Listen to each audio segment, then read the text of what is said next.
There are moments in life when everything aligns, not out there in the world, but deep inside the soul. It could be a passing glance, a brief encounter, or a silence that somehow speaks louder than any words ever could. In those moments, the heart seems to understand something the mind cannot explain. It's not coincidence, it's not mere chemistry, it's the echo of something ancient, something that has been waiting for its moment to unfold. When destiny calls through love, nothing in the universe can truly stand against it. That invisible pull between two people often surpasses logic, reason, and even free will. It comes from a realm far beneath thought, a place where timeless symbols, myths, and archetypes dwell. What Carl Jung called the collective unconscious. This is the hidden foundation of all human experience, the shared dream world of our species. When two souls meet and feel an immediate, inexplicable recognition, as if they've known each other before, it's rarely just personal chemistry at work. What's actually happening is a stirring in that deep, ancient reservoir of the psyche. Love, in this sense, isn't just an emotion, it's an activation, a signal from the unconscious that something meaningful is beginning to unfold. At the center of this mysterious attraction lies a recognition, not only of the other person but of something within ourselves. We often believe we know what we're looking for in love, certain qualities, certain appearances, certain stories. But most of the time, we're guided not by conscious choice, but by an image that has lived within us long before the person ever appeared. That image may have been shaped by dreams, myths, or the emotional imprints of early relationships. Yet beneath all that, its roots stretch into the archetypal world, the deep pattern of what the beloved means to the human soul. When we finally meet someone who reflects that inner image, we experience a magnetic pull that defies explanation. It's not fantasy, it's the psyche's way of guiding us toward wholeness.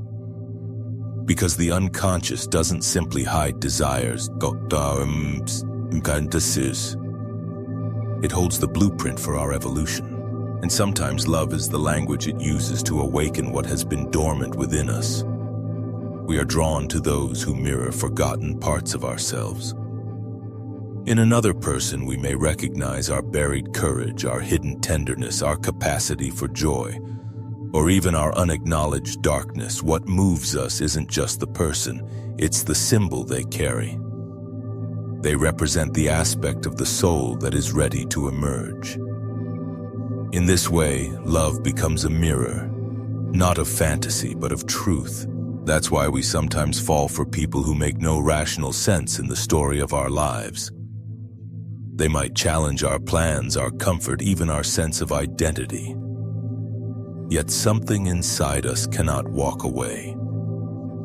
This is the power of the unconscious draw. It doesn't ask permission. It arrives quietly, disguised as coincidence, and reshapes everything it touches. Such encounters often feel destined, as though pre-written in the soul long before either person arrived. But destiny is not always about longevity or comfort.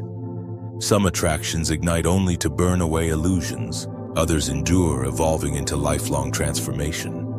When both individuals recognize and honor the deeper meaning beneath their connection, the relationship becomes more than romance. It becomes a shared path towards self-discovery. In that sacred exchange, the lovers are no longer just partners. They are co-travelers on a psychological and spiritual journey. Through one another, they rediscover ancient languages of the heart, the language of symbols, silence, and dreams.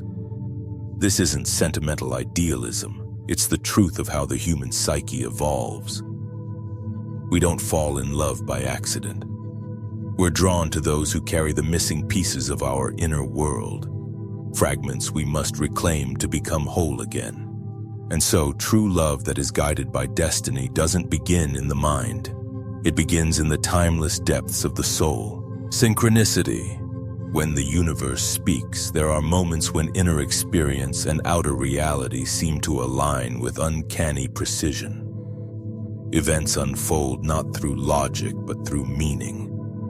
This is synchronicity, the mysterious bridge between what happens inside us and what unfolds around us. In the context of love, synchronicity becomes the universe's handwriting, a series of subtle signs guiding two souls toward each other. Maybe it's someone appearing in your life just when you're finally ready to meet them. Or a song that plays at the exact moment your heart is whispering their name. Or a dream that feels like a preview of the person you'll soon encounter. To the logical mind, these moments seem random, but to the soul, they resonate with purpose. They feel like the world responding to your quiet longing. Synchronicity reminds us that the psyche and the universe are not separate. They are in constant dialogue. When love is meant to unfold, it rarely arrives through effort or planning. It appears through timing, meaning, and resonance. It's not a shout, but a whisper, an invitation from the world itself. These signs are deeply personal. A stranger may never see their significance, but to you, they feel undeniable. They tug gently at your awareness, urging you to pay attention. When you follow that thread, what unfolds often feels both new and profoundly familiar, as if you've stepped into a story already in progress. In moments like these, destiny doesn't act like a strict path. It behaves like a living conversation between your inner world and the universe. It moves through symbols, dreams, coincidences, alignments, weaving them into a tapestry of meaning.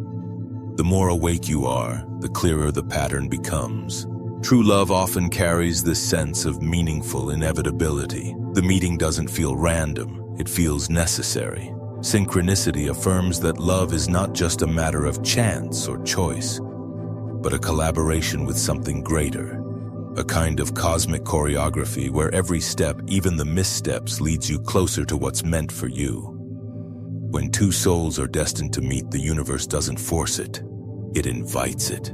It arranges subtle alignments, a conversation, a missed train, a shared silence, until the right moment arrives. And when it does, it feels like coming home to a place you've never been but always remembered. Love, in its truest form, is not just a connection between two people. It is a mirror through which we come to see ourselves more clearly. In Jungian psychology, this process is known as individuation, the lifelong journey of integrating all aspects of the self into wholeness. And when love is destined, it doesn't simply offer pleasure or comfort, it demands transformation. Most of us imagine love as something external, something that happens between me and you. But the deepest love stories begin within.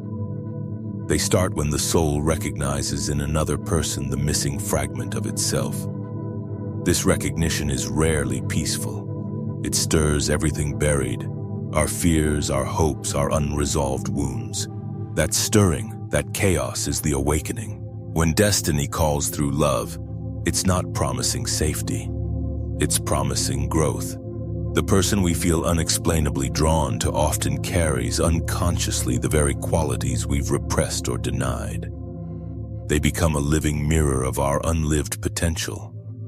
Maybe they embody courage when we've hidden behind fear. Maybe they express vulnerability where we've armored ourselves with control.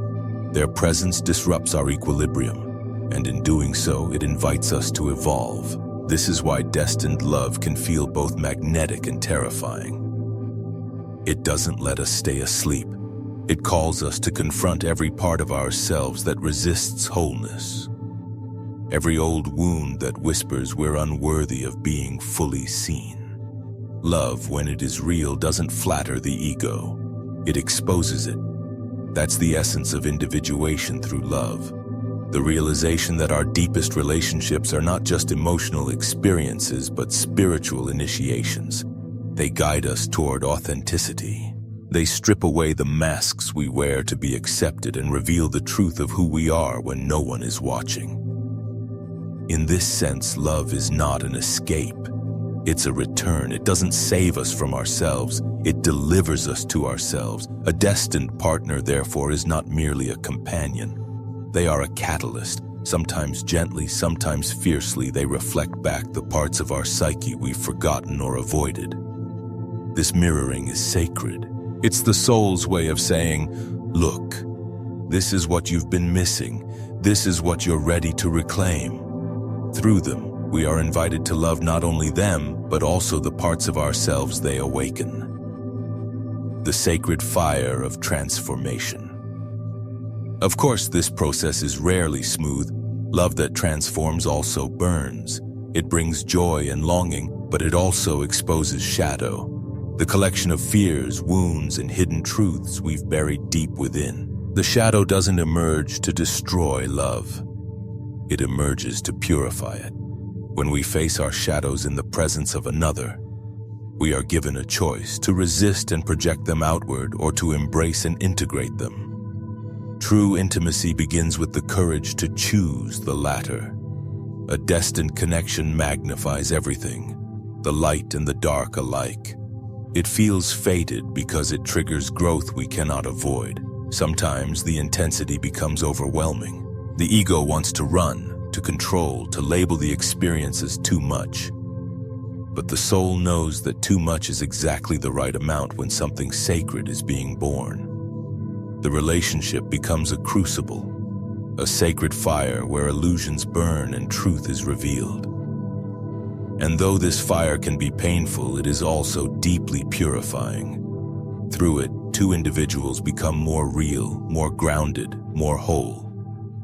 The inner marriage, anima and animus. Within the depths of the psyche lies another mystery, the anima and the animus. The anima is the inner feminine that lives within every man. The animus is the inner masculine that lives within every woman.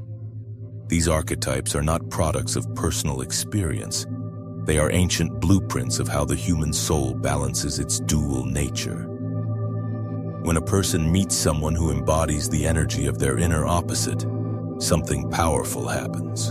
The inner and outer worlds collide. It feels like love at first sight, but beneath that is something much deeper, an awakening of the soul's polarity. A man may fall deeply for a woman who seems to carry the qualities of his inner anima, empathy, intuition, emotional depth. A woman may be drawn to a man who embodies the strength, focus, or spiritual clarity of her inner animus. The pull is profound, but it's not merely romantic. It's symbolic. It's the unconscious mind recognizing itself in another form. This is why such love feels fated. It's not that the person completes you. It's that they activate the unintegrated half within you. They reveal your potential for wholeness. But this revelation can also cause projection. We may idealize the other person, expecting them to embody everything our inner opposite represents. We fall in love not with them, but with our own soul reflected through them. When the anima or animus is unexamined, relationships can crumble under the weight of fantasy. We see what we need to see, not what is real. But when these archetypes are integrated, when we become conscious of the inner forces they represent, love transforms. It becomes not projection, but partnership. Each person becomes a bridge to the other's inner world, allowing true union to take place, not only between two people, but within each individual. In this sacred dynamic, love becomes an alchemical process. The meeting of masculine and feminine energies, in whatever form they appear, generates transformation. The lovers refine each other like gold in fire, burning away illusion until what remains is essence. The purpose of this union is not to merge into one, but to help each become whole in themselves. The soul's blueprint. Every person carries within them a unique psychological blueprint, a pattern of destiny that is not shaped by circumstance, but by the silent call of the self. This self is not the ego, not the roles we play or the masks we wear. It's the unchanging center of our being, the inner compass that always points us toward truth and wholeness. When love enters through this deeper calling, it feels different. It doesn't come as mere desire or convenience. It comes as inevitability. as if something ancient within has finally been answered. The self orchestrates these encounters quietly, through dreams, symbols, intuition, and timing. It arranges coincidences that aren't coincidences at all, the kind that make you feel this was meant to happen. Sometimes the longing for such love arises long before the person appears. It's a subtle ache, a craving not just for affection but for alignment. When that yearning grows strong enough, life begins to shift. The universe rearranges itself to mirror your readiness, and then suddenly that person arrives, not to fill your emptiness but to awaken your fullness. It's not always convenient.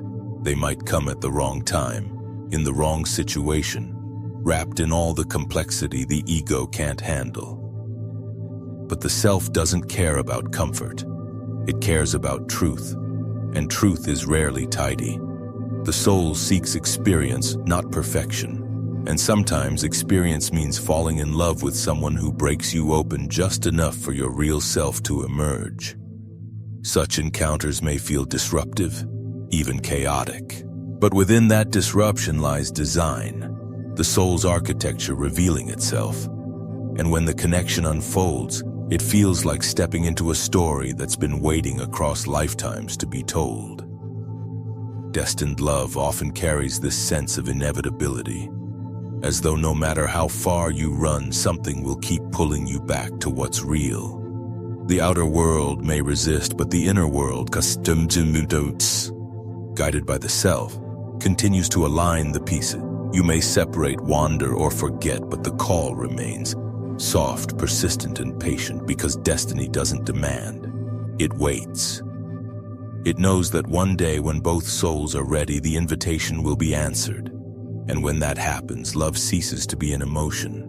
It becomes recognition. When destiny draws two souls together, it rarely arrives with ease. It doesn't knock softly at the door of your comfort zone. It crashes through it. Because destined love is not designed to soothe.